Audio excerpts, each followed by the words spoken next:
So I guess this is a story about how do you pull the money together in a housing for the homeless situation. And it goes back to a specific project that I worked on, where the starting premise was, what can we bill for $350 a month per person? Because $350, I think it's $395 now, but at those days it was $350 a month. And so, what kind of square footage can we build from scratch, and service the financing with $350 a month? That was the opening premise, with no other input to the project at all. And so, on that basis, we worked with the architects and came up with a unit that was 200 square feet.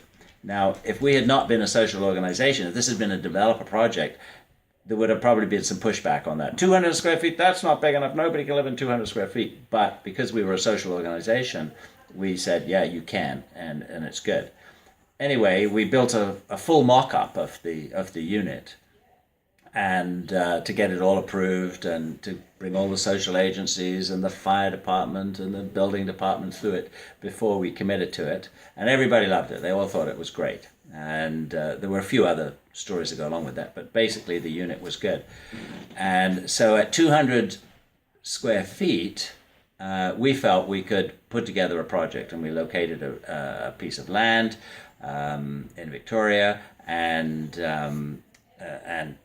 started on the project. Well, the project was looking really good. Now, at this point, we hadn't had any government help on this project. We were trying to do it just on the basis of the $350 a month. It was a long shot, and it was really, really tight, and it probably actually didn't really work 100% on the 350, but we pushed it on that basis, and we got it rolling. And then various government departments came to us and said, can we join in? The BC Housing came and took 10 of the units and said, we'll throw in this amount of money if you'll rent those out at 10% below market.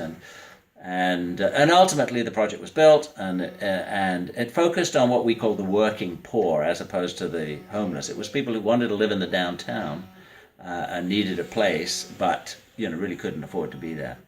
And the project was named after Mike Ghidorah, who was one of he was the controller at Kool-Aid, and we named the project after it because he unfortunately passed away as the project was being built. But he was definitely one of the moving financial geniuses who kept our financial model alive from beginning to end.